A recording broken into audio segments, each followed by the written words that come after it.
Hello, and welcome to Ending Physician Overwhelm. I'm your host, Dr. Megan Mello. I'm a family and obesity medicine physician, as well as a certified life coach for physicians. In this podcast, we talk about how the learned habits of people-pleasing, perfectionism, and a lack of boundaries show up in our lives and how they contribute to burnout, exhaustion, and overwhelm. The healthcare system is broken, my friends, but let's not wait for it to be fixed in order to feel better. Hello, my friends, and welcome to episode 94, Choosing Discomfort Over ... It's pretty remarkable to me that we are at episode 94. Right now, I'm recording on December 10th, 2023. This episode will come out a few days from now. And we're going to actually hit episode 100 in January of 2024, which is really exciting. It was not something that I really thought I could do to start a podcast, but I certainly never thought that we would get to 100 episodes or more than 100 episodes, because of course I'm not planning to stop at 100. So I wanted to just acknowledge and celebrate that a little bit, because that's something that I teach my clients to do, and it's something that I am working on, right? We celebrate our wins as we go along. We say, well done, congratulations, I did that, I accomplished that. I worked hard for it. And I want to say thank you to you as well for listening. We've hit over 15,000 downloads a few weeks ago, and that is also truly remarkable to be putting something out there and to know that people are listening. So thank you for those of you who are listening and sharing. Thank you, those of you who are leaving a rating and a review so that other people can find the podcast and listen. Thank you, especially to those of you who are sharing episodes with other people. It really means a lot to me, and I'm so glad to be doing this work. So let's go ahead and dive into today's topic, which is choosing discomfort over ...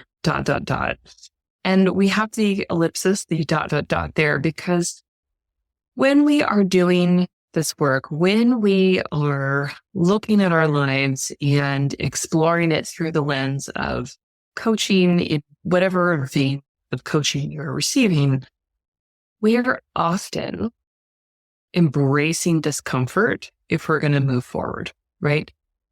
Our brains love comfort and habits, and those things exist for very good reasons. We want to not have to use a lot of brain energy every day to remember to brush our teeth. We want to be able to just have some automatic habits that just flow along easily. But the problem is that it's so easy for us to develop habits that don't actually serve us. They may be relatively comfortable in that they're default, right? They just sort of naturally fall from the way that we think.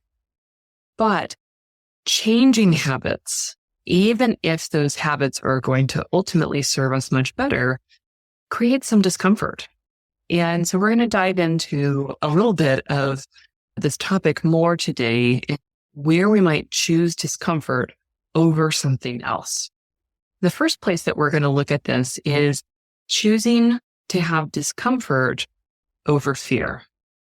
Fear is something that absolutely keeps many of us stuck. And I'll call it fear, but let's also throw anxiety into that. So many physicians that I encounter, tell me that they're a highly anxious person, that it seems like no one else around them is, so anxious. And I don't want to discount the very real effect that anxiety has on us. But I do think it's interesting that so many of us think that we are the only one who has that level of anxiety. I consider myself a highly anxious person. People often tell me, oh, you seem so calm. Oh, you seem so relaxed. I do not feel that way inside. And I know that many of you feel that way as well. Part of it is the energy that we've needed to have in order to be high achievers and, frankly, often people pleasers and perfectionists. All of those things felt very necessary, and a high level of anxiety felt very necessary to get where we are. But unfortunately, the huge downside there is that we might constantly be afraid to try things. And that's very real, of course. And some of the things that we have needed to try, whether it's procedures or prescribing new medicine or learning some kind of new care model, or just taking care of humans and their messy bodies that don't always behave themselves, or people's behaviors that don't always, support what we're asking them to do, we can have very real impact and consequence for people, because this work is such a high level of responsibility. And I don't want to say that other professions don't have a significantly high level of responsibility, because some do, but we're talking about bodies here, right? And if somebody doesn't have a body anymore, right? If we have damaged a body, there is often no do-over for that. Whereas if somebody loses all their finances, if they become bankrupt, certainly that can lead to very dire situations. But people are, generally speaking, able to make money again, but they are not able to make a new body. So there's a very real, tangible element to our fear and anxiety, because we have been trained, obviously, to take this as a very important responsibility. We don't want to mess things up. We don't want to harm people. First do no harm, right? That is our, collective, it's not great. It's our creed. I don't know which is the right word there, but because we know that we have the capacity to hurt people if we are not careful, we often have this very high level of fear and anxiety. And we may feel the same level of fear and anxiety over things that are not nearly as serious or, requiring such a high level of responsibility, as taking care of the human body. For example, this podcast.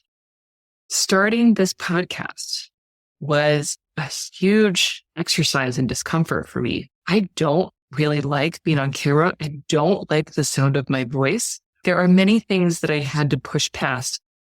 And truth be told, I don't really listen to the podcast myself, which, I have listened to, I'm going to say about 3 episodes at different times for different reasons. And cringing as I do, right? Because so many of us don't like the sounds of our own voices. But in order to do something like this, in order to do something that was way outside my comfort zone, obviously I needed to step into discomfort. I needed to be willing to feel discomfort and willing to, feel fear, but decide to do it anyway. Maybe I'm choosing discomfort and fear, choosing to dare my fear, choosing to not let fear, kind of override me in that. But that comes up a lot for many of us, because I know that many of you who are listening have things that you would like to do. Perhaps you want to start your own business. Perhaps you want to explore some new area in medicine. Perhaps you want to try for promotion. Perhaps you want to try to become pregnant, right? There are many things going on in our lives that we might be afraid of. To decide to do them, we're going to have to be willing to face the discomfort that goes along with them. So I just want us to really connect that when we take these steps, we don't need fear to go away. We don't need anxiety to go away in order to move forward. But, kind of accepting the discomfort that they're coming with us. And yes, let's do things to, lessen our fear about things that are not life-threatening. That we don't really need that degree of panic over. Yes, let's absolutely work on that, right? Let's get the treatment that we need. Let's work on the thoughts. Let's help to regulate our nervous systems for sure. But let's not let fear and anxiety hold us back anymore. Another place where this comes up is when we carry a lot of resentment. And this often happens when we are conditioned as people pleasers, where, for a while we are, of course, putting people's needs above our own, and we're doing for other people. As we are displaying that we're highly reliable, we're, highly accomplished people, we're very good at solving problems, what happens? Well, we get more problems brought to us. We get more people seeking help from us. If we start a family, then we are bringing in little dependents that are coming with us. We might have other family members or friends that we're caring for. We might have pets.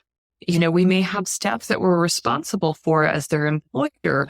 or, staff that we are unofficially the leaders of. If you're an employed, you don't directly hire or fire people, but you are somewhat responsible for leading the team, as the highest licensure. And when we are constantly doing for other people and constantly receiving their problems and constantly having people, sort of expect us to do things for them and not really taking any action on their own, over time, we will nearly all of us develop resentment, frustration, right? This sense of, why don't people see how hard I'm working? When we are starting to set boundaries, this is a topic we talk a lot about, we are going to need to embrace and accept that we will feel a lot of discomfort in doing so. We're going to feel uncomfortable saying no. We're going to feel uncomfortable not saying yes, seeing the smile and getting the dopamine hit that has come to us. We're going to have discomfort in awkward silences when people don't know how to react when we've said no or we haven't said yes. We're going to feel discomfort if there is silence, because we'll feel the need to explain and explain and explain. Oh, but I can't. And, come up with excuses when really no is a complete sentence. And we're working on boundaries. A polite, firm, no, I won't be able to do that, done, is going to be way more helpful and way more effective than, oh gosh, well, I want to help out, but my son's soccer game, or maybe I have to take my mom to the, and we just come up with this rambling story or just overshare or explain away all the things. We don't need to do that. But we may need to practice saying no. We may need to come up with some simple scripts, and we're going to need to be willing to sit in the discomfort of maintaining the no, right? And not pulling it back when that's really the right thing for us. And this comes up a lot for people. It's uncomfortable to say no if you're used to saying yes. That doesn't mean it's wrong. That doesn't mean that you've done anything wrong. It doesn't mean that you're a person who can't have boundaries. That doesn't mean that the other person is wrong for asking, but it's going to be uncomfortable. That's okay. It's a change from what we normally do, because what we normally have done is to say yes, or, to be really sort of squishy and mushy about it. And then people just assume that we're doing it. I think many of us had experiences where, we've been sort of rolled into a project or, joining a committee or things like that because we didn't have a firm no or a no thank you, for whatever verbiage you want to put it in. We have to see this as a trade. If I want to stop feeling resentful that so many people are expecting these things of me, that so many people are expecting me to solve their problems, fix their feelings, fix their situations, handle all 17 things in one appointment, etc. If I want to stop feeling resentful so much of the time, I'm going to need to be willing to feel the discomfort. And again, the discomfort is not a sign that anything has gone wrong.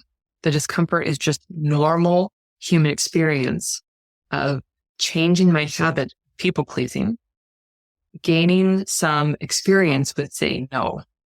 All of those things are uncomfortable. It's just normal, but I got to be willing to feel it.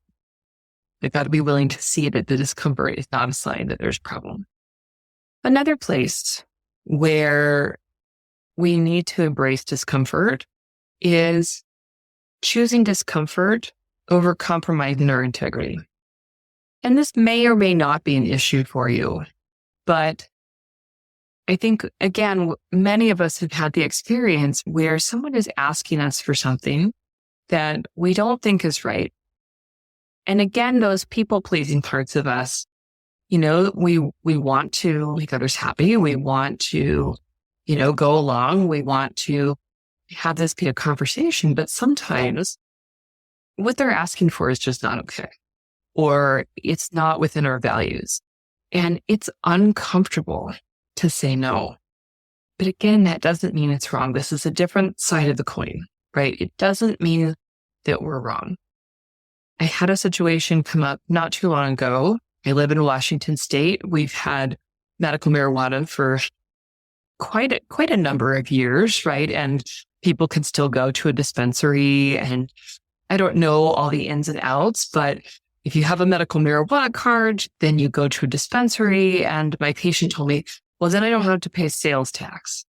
Okay, well, there's that side of things. But I also know that in Washington State, recreational marijuana has been legal also for quite some time. And so I hadn't been asked for a medical marijuana card in quite some time. And looking back, I'm trying to think, I probably signed one or two for patients who had cancer many years ago before the recreational law had come to pass. But it wasn't a part of my regular practice. It wasn't something that I personally felt comfortable with. And recently a patient asked me, well, would I sign her medical marijuana card? Because she checked the list of indications for medical marijuana and anxiety was on there. So she just needed me to sign the medical marijuana card. And I said, no, I don't offer that. And she said, but you're my doctor.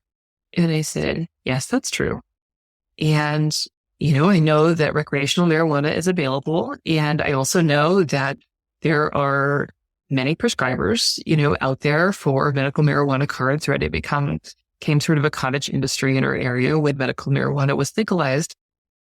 And so I know it's not that difficult to get a medical marijuana card. And I know that it's not that difficult to get marijuana. And she was really puzzled as to why I wouldn't sign it. And I said, that's just not a treatment that I support. And I know there are other avenues for you to go and get it. It was uncomfortable, of course, to sit there. And this is, maybe perhaps a kind of a silly example, but it was uncomfortable to sit there and say no and to need to defend myself. But I also knew that that just wasn't a can of worms that I was willing to open. I also know that, to me, that isn't the right treatment for anxiety. And I'm not going to stop her from getting that treatment, but I'm also just not going to be the one who, sort of endorses it either. And that's okay. I also choose to not very commonly prescribe antibiotics. I do prescribe them when I believe they're indicated. I really follow the guidelines, but I have learned to be comfortable with having that conversation about how they're not indicated. And again, that might seem like a minor example, but this is something that comes up in primary care all the time, right? Where there are many treatments or medications, and not just primary care, of course, that people are asking for, and they're not indicated. You may feel like there are some harms associated with it. And we're in this weird state of affairs, right? Where there are Google reviews of us and Press Ganey scores and all of this customer service push, right? That may make us feel like we should just prescribe something that people are asking for. This is very real. It's very frustrating for people. And if you are not willing to sit in the discomfort of saying no to somebody there, then you're going to end up compromising your integrity, at least at times. For most of us, there is going to be some discord there. Now, maybe some people are completely comfortable and they just have no problem saying no. But again, if you're here, chances are high that you're a people pleaser like myself, and this is uncomfortable for us. Of course, there are many much more serious examples of this that happen to us. But I think we need to, again, understand that saying no to people, saying no to things, specific things that people are requesting that are in alignment with your values, and it could be, completely outside of work as well. We need to be able to choose to be uncomfortable, to be willing to risk upsetting somebody, not meeting their expectations in order to stay within our integrity. That's just a part of the game, just a part of the process. We can't see other people's displeasure, not meeting other people's expectations as a barrier to maintaining our integrity. It's really important that we don't compromise that. And again, not to say that we're perfect and we never make mistakes or we never make compromises, but just to say this is something that can come up over and over and over again. And learning to accept the discomfort even if it never becomes comfortable, it may never become comfortable for me. Even just thinking of the podcast again, right? I am always uncomfortable sitting down to record for you. I don't know why. You think that, again, episode 94, I would have gotten over it. No, I still am uncomfortable. No, I choose to sit down and do it anyway. And that's just the reality. And it may never get comfortable for me. That's okay. Because I accept that discomfort. I'm okay with it. I'm okay with, being a business owner. I'm okay with being a podcaster. I'm okay with speaking, even though all of these things make me incredibly uncomfortable. I'm okay with them because I just see it as a normal part of the process, right? I didn't study being a business, owner or being a podcaster for the many, many years that I studied medicine. And, to be honest, I come up against things in medicine all the time that I'm uncomfortable with, right? Primary care is a lot of undifferentiated conditions coming through. Stuff happens. We get uncomfortable with it. We learn, we move on. But just to say that if you are out there, if you are experiencing these times when fear and anxiety or, simmering resentment and frustration, or what feels like constant compromises to your integrity are happening, I invite you to sit down and really think about what's going on in that circumstance, right? What are the thoughts that you're having? What are the emotions coming up? And look and see, are you willing to feel discomfort and change the course? Because of course you can keep the resentment, right? You can keep not making a change and staying put. You don't have to choose discomfort. But if you're willing to choose discomfort, the chances of you being able to feel less resentment is high, right? Because you're moving along a path. I don't know about you. I am pretty used to feeling discomfort now, and so I'm okay with it. But I also very consciously don't see it as a sign that something's gone wrong. I sometimes think I'm a little silly for still feeling it, but, I choose to look at myself with kindness and just say, this is okay. I don't come from people who have podcasts and speak up in this way. I don't come from people who own businesses. I don't come from people who've been physicians. There's a lot that's happened in my life that has been new experiences and uncomfortable in many ways.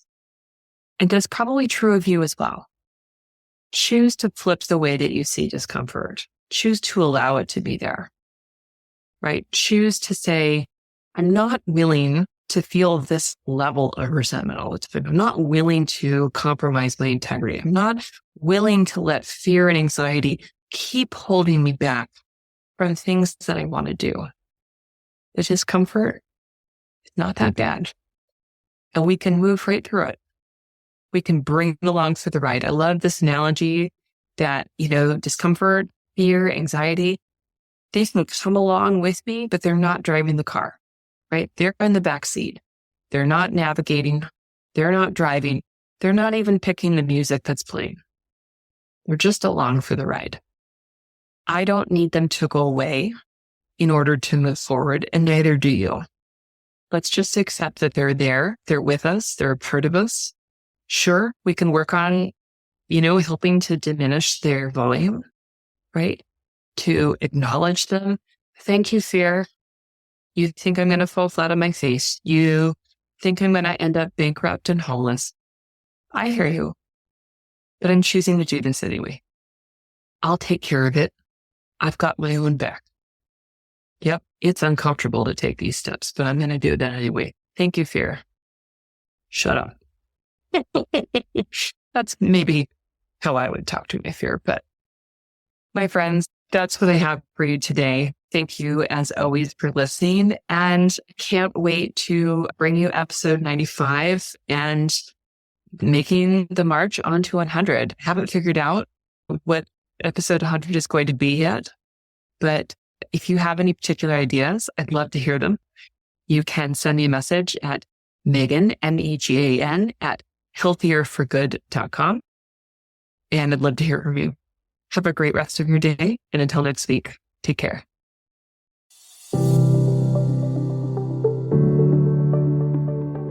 Well, that's our show for today. Thank you as always for listening. To learn more about my coaching programs, head to www.healthierforgood.com. And if you love this podcast, please drop us a review on iTunes or support the show by clicking the link in the show notes. Until next time, take care.